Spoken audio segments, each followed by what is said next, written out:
الآن تقتل كل شيء. إسرائيل قتلت طواقم الدفاع المدني، إسرائيل قتلت طواقم الصحة، إسرائيل استهدفت المباني، استهدفت وزارة الصحة، استهدفت المستشفيات.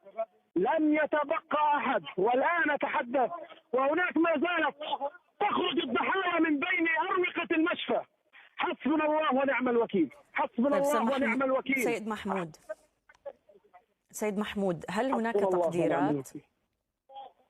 هل هناك تقديرات لأعداد الذين لجأوا إلى المستشفى كي يعني ربما يستطيع أن يقدر أو تقدرون حجم الضحايا والإصابات والشهداء؟ أكثر من 300 شهيد. أنا أتحدث معك والآن الأطباء الذين كانوا هنا يحدثوني هذه المنطقة كانت تحتوي على ما يزيد من عن 500 شخص. عن 500 شخص كانت تحتوي هذه المنطقة.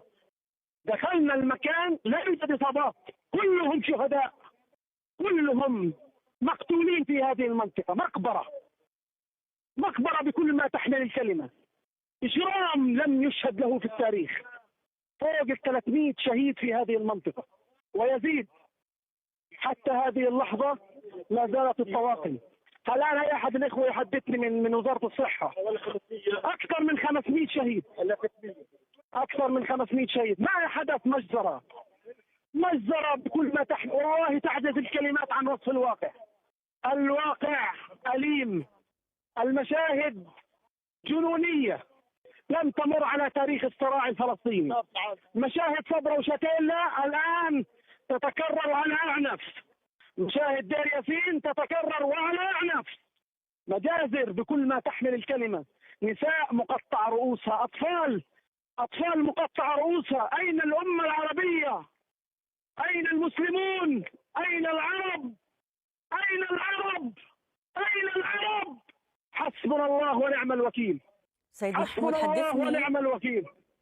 حدثني عن طواقم الدفاع المدني التي تحاول أن تعمل على احتواء ما جرى في المستشفى المعمداني. الطواقم الآن تحاول أن تطفئ النيران الموجودة في السيارات التي اشتعلت فيها النيران بكثافة في هذه المنطقة. الطواقم تحاول دخول المبنى وتفتيش المبنى جزءا من أجل أن لعلها تجد من هو مصاب في هذه المباني الموجودة في ساحة المشفى. الطواقم الآن تنتشل وتحاول البحث عن الجثث المتواجدة بين أروقة هذه المستشفى. حقيقة المشاهد صعبة جدا والطواقم في حالة صعبة جدا. المشاهد مشاهد عنيفة، مشاهد صعبة جدا، مشاهد صعبة جدا. نقدر حجم الضغط الصعب، الوقت الصعب وساعات حرجة لكم، يعني هي جدا مهمة من أجل عمليات الإنقاذ والانتشال ونقل المصابين وجمع الأشلاء، وهي ساعات مهمة وحرجة، وطبعا يرافقها ضغط نفسي ومعنوي كبير جدا. أشكرك جزيلا من غزة. كنت معنا السيد محمود بصل المتحدث باسم جهاز الدفاع المدني في قطاع غزة. كنت معنا من مشفى المعمداني الذي جرى استهدافه من قبل قوات الاحتلال قبل خلالها الساعة الفائتة، وهو مشفى تجمع فيه النازحون المدنيين.